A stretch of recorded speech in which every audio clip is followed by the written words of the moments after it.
Now, a subtle business story developing right under our noses in Arkansas is the foundation being laid by Little Rock-based Windstream Corporation.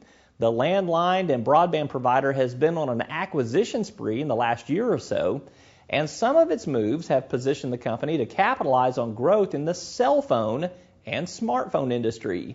That's even though Windstream is actually in the traditional home and corporate phone business. Well, how is this possible? I caught up with Windstream CEO Jeff Gardner earlier in the day for a conversation. Last quarter, revenue up, earnings down, but there was a reason for that, Jeff. Windstream's been on a buyout spree for a little more than a year. Kind of explain how this has impacted your bottom line and set you up for the future.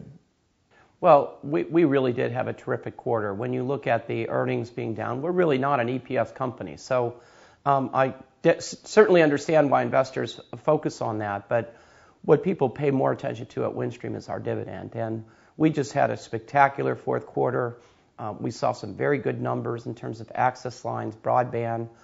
Our business sales increased for the fourth consecutive quarter. Real proof that the purchasing is picking up in this country. We hit our guidance for the full year, and 2010 turned out to be our best year ever.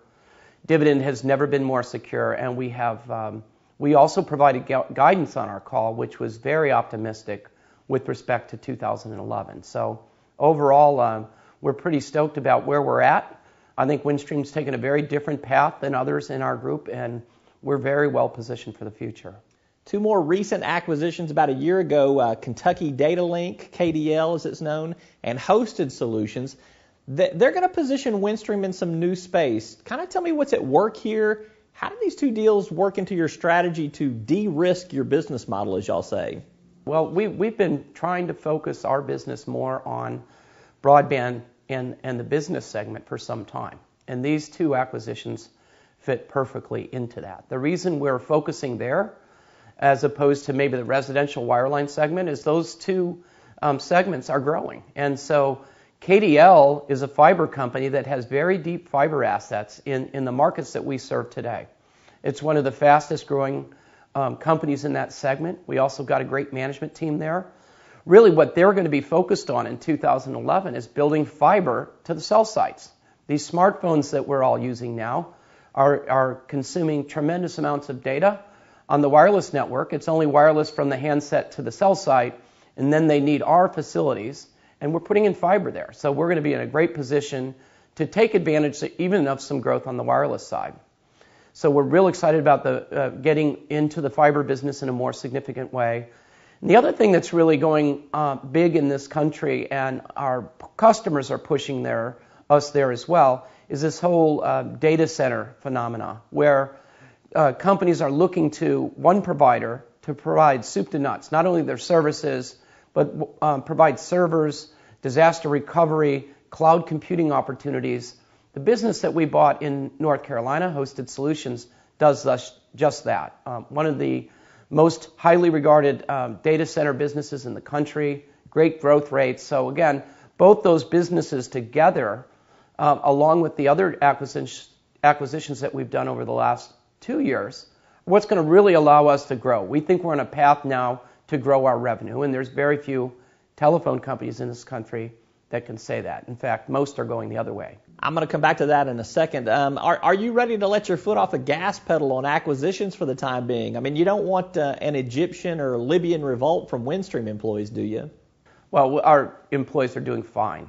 These businesses are extremely far along in terms of being integrated, and so our capability is there.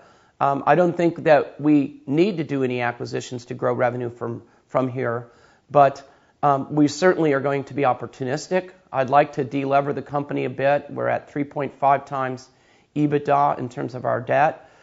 We'd like to lever down a bit to about 3.2. But if there's a nice opportunity that will improve our prospects to grow our business, we're going to be interested. All right, let's go back to the top line growth you talked about. You hinted that at the exit of 2011, Windstream may be in a much better position than the end of 2010. Tell me where you expect to be. Well, I think it's even bigger than that. Our transformation of Windstream is very far along. So we embarked upon this process in 2006 to build this company back to the point where we could grow revenue, continued to pay our dividend, and we did all that transformation without missing a step. Our margins have actually increased over that period. We do believe that we can grow from here, and we indicated as much on our conference call, and our guidance was some of the most optimistic of anyone in our space. And I'll tell you, my team and I believe that we have every opportunity to accomplish that. We're feeling very confident about the way we've started the year and what our opportunities are and prospects are for this current year. You guys announced a significant amount of new capital investment in your properties, about $360 to $390 million, if I remember correctly. Tell me what conditions are changing that are allowing for that investment, and what do you want to use it for? Well, we've got some wonderful opportunities to invest in this business and to drive shareholder returns. Two specific examples of this are the stimulus funds that we won from the Rural Utility Service last year. Windstream is going to be the beneficiary of $180 million in stimulus funding. We're going to match that with $60 million of our own money. It's going to allow us to bring broadband to the most rural parts of our network. So today we serve 90% of all the customer homes we pass. Once we make these investments this year, we'll get to 94%. And all of those have very nice returns. And so that's very exciting. The other thing is we're going to make some fiber investments. This fiber to the cell phenomena that I mentioned earlier is really going to happen mostly in 2011. I think we're very well prepared to be a preferred provider to the 2 or 3 biggest wireless companies in this country with regard to fiber to the cell. So we're going to make some success-based investments there. Success-based just means that we already have a customer and a revenue stream associated with this revenue. We're just not building things and hoping the revenue follows. These are locked-in contracts with very nice returns. And then finally, we're going to make a few investments in the data center business so we become a bigger player. Yeah, back to the wireless business you mentioned. I just want to summarize this for viewers and listeners and make sure I'm interpreting this pretty clearly. The growth in the wireless business is going to benefit a non-wireless company like Windstream, correct? Absolutely. I mean, just the way that a wireless network works, right? You use your handset. It's wireless to the cell tower, and then the cell towers are carried. The messages or the IP are carried on the public switch telephone network, and that's our network, and we have an opportunity to carry all that traffic.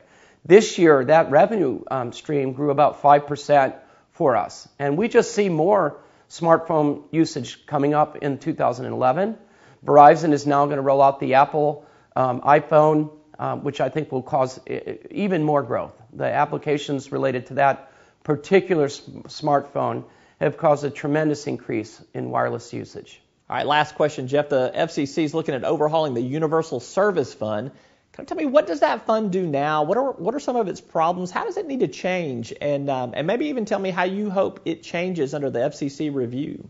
Well, that fund is a system that was put together many years ago around a telephone business that really had very few competitors. Most of our firms were monopolies at that point in time. We've got many competitors. The system is really not appropriate for what we're seeing out there in the marketplace today.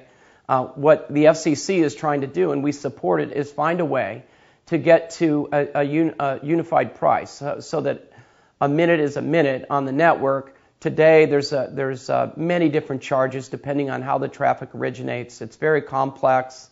Carriers are gaming one another with respect to how they should pay for their traffic. And so I think to put some real clarity around that is going to be very important. Windstream's really taking the lead on that. One of our people is up in Washington, D.C., leading the telephone industry this week and trying to get a consensus to bring to the FCC, something that I think can provide stability in our business and really answer some of the questions that the FCC is concerned about.